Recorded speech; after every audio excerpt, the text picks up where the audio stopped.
Le match dans le match accueille ce soir une récente lauréate des Jeux des petits États d'Europe, porte-drapeau de la délégation monégasque en Andorre, la judokate Sarah Allag est notre invitée ce soir. Bonsoir Sarah. Bonsoir. Comment ça va? Très bien. Merci d'être avec nous. On va reprendre votre parcours depuis le tout début. C'est une tradition dans le match dans le match. Le judo, ça a commencé à quel âge pour vous? À l'âge de 6 ans. Donc moi, au départ, je voulais faire de la gymnastique, mais ma mère sentait que le judo était fait pour moi. Elle m'a emmenée au club de judo. J'ai fait mes premiers pas et j'ai jamais quitté le kimono. Ça vous a tout de suite plu?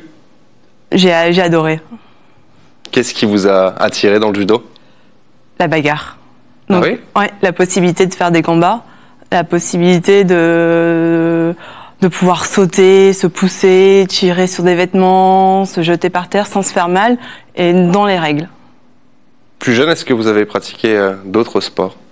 Non, je suis restée au judo jusqu'à l'âge de 30 ans.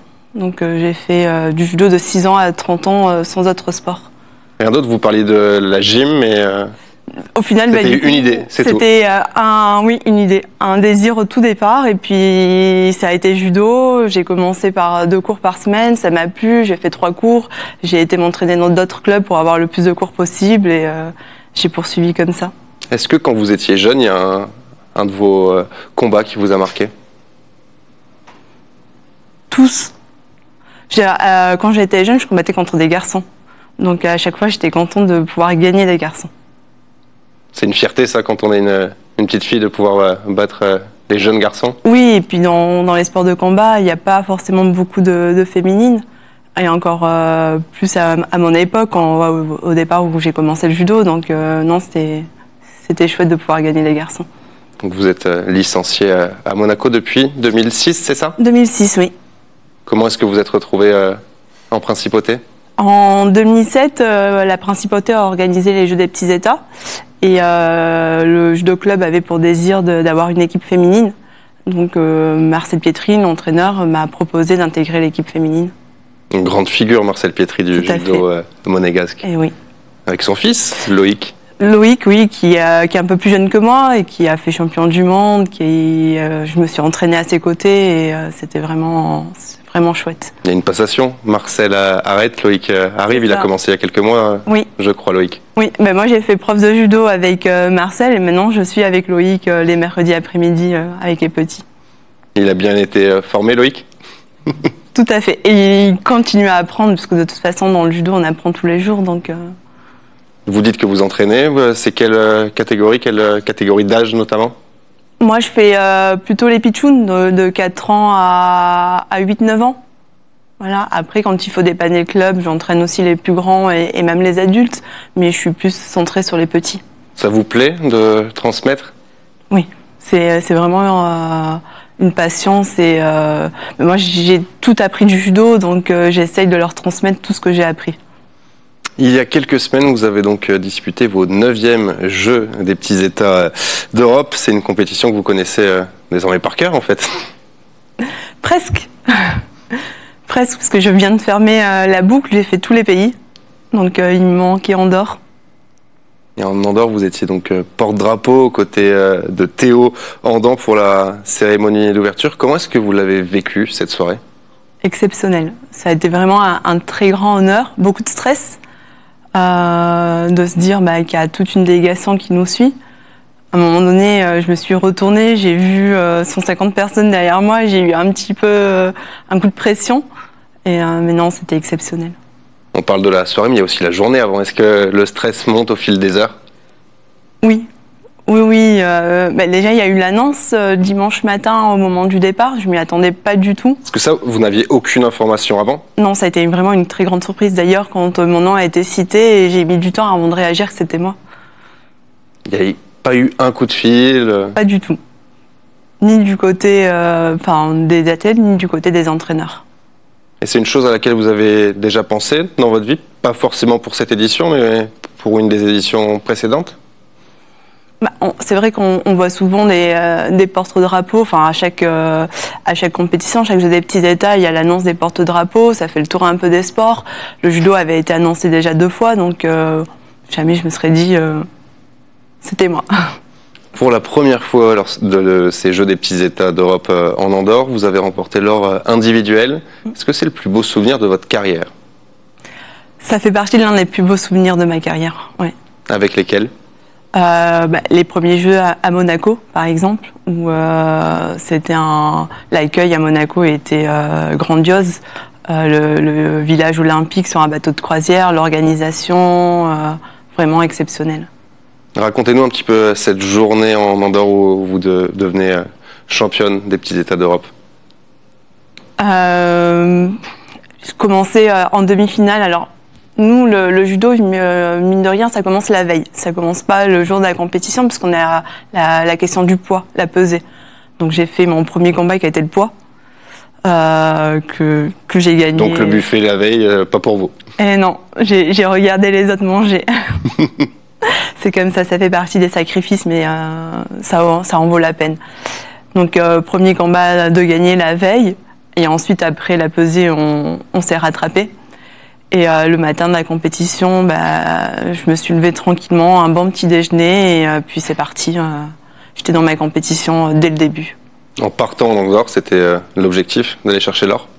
L'objectif d'aller chercher l'or, déjà d'aller chercher une médaille, et il manquait l'or en individuel, donc oui, l'objectif de l'or aussi. L'or en individuel, l'or en équipe aussi, c'est une édition parfaite pour vous?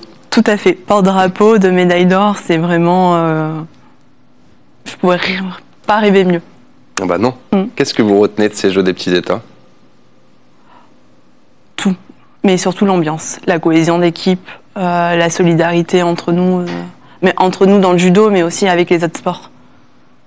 Racontez un petit peu pour nos téléspectateurs qui ne sont pas forcément au fait de ces Jeux des petits États d'Europe, en quoi ça consiste, quel type de compétition c'est? C'est les Jeux des petits pays. C'est pour nous, pour Monaco, c'est l'équivalent un petit peu des Jeux Olympiques, même si ça n'a pas le même niveau. L'organisation est la même, donc on est accueillis dans un village, il y a plusieurs sports, plusieurs délégations sur une grande semaine. Voilà, et on part tous ensemble, un pays entier, uni, qui fait qu'un. Quel est votre plus beau souvenir lié à cette compétition depuis que vous disputez les Jeux des petits États d'Europe pour Monaco? J'ai eu que des bons souvenirs, puisque à chaque fois, il y a eu quelque chose d'exceptionnel, des rencontres, des mouvements qui sont passés, des combats gagnés, parfois aussi des échecs, mais où on en garde de bons souvenirs aussi quand même. Il faut construire sur les échecs. Tout à fait. Dans 2 ans, ces Jeux des petits États d'Europe reviendront ici, à Monaco, 20 ans après 2007, vos premiers. C'est toujours spécial de disputer une compétition à domicile. Comment vous l'appréhendez, ça, vous, en général? J'y fais pas attention. Pour moi, ça reste une compétition, donc c'est mieux... ça peut être mieux parce qu'on est à la maison et on a tout le soutien des proches. Ça peut être aussi stressant parce que justement, tout le monde nous regarde. Mais ça reste une compétition et il faut la vivre à fond. Vous n'êtes pas une sportive professionnelle. Quelle est votre activité professionnelle à côté? Alors moi, je suis éducatrice spécialisée. Je travaille au foyer de l'enfance. À Monaco? Ouais, à Monaco, oui. Foyer de l'enfance Princesse Charlène. C'est une vocation, ça? Oui. C'est prendre soin des autres et notamment des plus jeunes, puisque là, en l'occurrence, il s'agit d'enfants. C'est vraiment ce que je voulais faire dès le départ. C'est pas compliqué de mêler vie professionnelle et carrière sportive? Il s'agit d'organisation. Et moi, je suis passée par des structures comme le sport-études. Donc très jeune, j'ai appris à m'organiser pour faire le sport et les études, pour aller en compétition et faire ses devoirs. Donc bien sûr, il y a des sacrifices sur le loisir, mais il s'agit juste d'organisation. Et vous ne faites pas que du judo. En plus, vous vous compliquez la tâche. Vous faites du muay thai et du full contact également. Quel est votre art martial favori? Le judo, parce que j'ai commencé le judo à l'âge de 6 ans. Mais je m'épanouis énormément aussi dans la boxe, dans le muay thai. Donc j'ai commencé tardivement. J'ai commencé parce que il y avait un petit essoufflement au niveau du judo. J'avais besoin de faire une préparation physique qui était différente que du simple footing ou de la salle de musculation. Donc j'ai ouvert les portes d'une salle de boxe pensant travailler le cardio. Et au final, au bout du 2e cours, j'ai regardé l'entraîneur et je lui ai dit que j'allais m'entraîner, mais à condition que je partais très vite en compétition. D'accord. Vous parliez du cardio. En dehors du cardio, sur des points peut-être plus techniques, est-ce que la boxe vous apporte quelque chose pour le judo? Tout à fait. La boxe, le cardio est très compliqué, ça n'a rien à voir avec le judo. Je me souviens de mes premiers entraînements de boxe, je faisais 25 heures de sport dans la semaine et j'étais essoufflée à la moitié du cours, donc je comprenais pas au départ. Donc j'ai appris à respirer différemment et aujourd'hui ça m'aide dans le judo, notamment quand j'arrive au Golden Score, où j'ai mes partenaires qui peuvent être essoufflés et moi j'ai encore ce second souffle.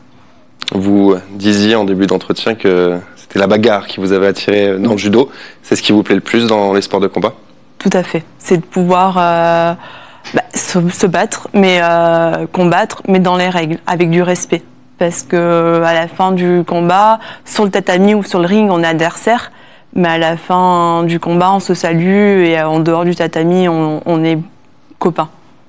Là, je crois que votre prochaine échéance en compétition, c'est un gala de full contact à Villefranche-sur-Mer le 5 juillet, c'est ça? Oui, je combattrai en K1 à la citadelle de Villefranche contre une belle adversaire, Stella, qui a un beau palmarès déjà, et championne de France en full, vice-championne de France en K1. Donc je viens dans sa discipline, mais c'est pas grave, je relève le défi et j'y vais. L'objectif, ce sera quoi? De gagner, de finir la saison avec une victoire. Et après, les prochaines échéances, c'est quoi?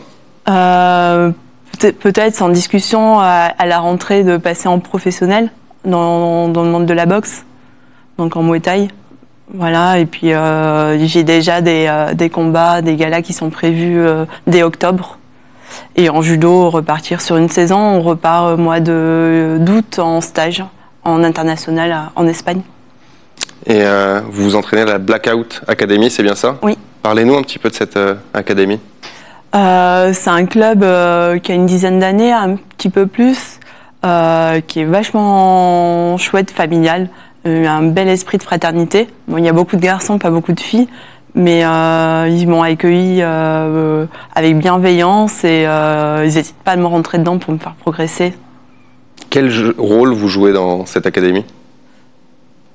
Je suis l'une des compétitrices du club, donc je pousse un peu l'équipe, le groupe à faire un maximum de compétitions, à me suivre sur le ring, sur la compète, donc on peut penser que je suis un peu un exemple. Est-ce que, vous disiez tout à l'heure que vous enseignez le judo, est-ce que enseigner la boxe, ça peut un jour vous passer par la tête? Ça pourrait. J'ai pas de limite, donc seule limite, c'est l'organisation, le temps. C'est vrai qu'à l'heure d'aujourd'hui, je suis très occupée avec mes projets, mais peut-être qu'un jour, oui. On parle d'Olympiade quand on parle de période entre deux Jeux Olympiques. Là, on va parler de cette période entre les Jeux des petits États d'Andorre et ceux de Monaco. Les projets sportifs, quels vont-ils être? Des projets, des compétitions nationales, internationales en judo. Et de m'épanouir à la boxe et d'aller chercher des ceintures. Donc j'ai eu l'occasion en boxe thaï l'an dernier de participer à un championnat du monde en boxe. Donc je fais vice-championne du monde. Voilà. Donc, on va essayer d'aller chercher les ceintures. Et en judo 2027, l'objectif ce sera le même qu'Andorre? On a annoncé la couleur, donc on est à domicile. Et il va falloir se donner les moyens de tout faire, en tout cas, de rien regretter pour rentrer avec 2 médailles d'or. Au niveau sportif, quel serait votre rêve ultime?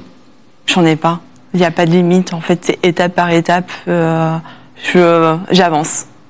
Vous voyez aller jusqu'où, jusqu'à quel âge dans votre carrière? Donc le corps est là, l'envie est là. C'est surtout une question d'envie aussi. Nos limites, on verra. Qu'est-ce qu'on peut vous souhaiter pour les semaines, pour les mois à venir? Pour les semaines à venir, une victoire là, dans 2 semaines et demie. Et les mois à venir, pareil, une proposition de combat, des victoires, d'aller le plus loin possible. On suivra ça avec attention. Merci beaucoup. Merci à vous. Sarah, d'avoir été notre invitée. Merci à vous d'être fidèle au match dans le match. Le sport revient très vite sur l'antenne de TV Monaco. Excellente soirée à toutes et à tous. Salut.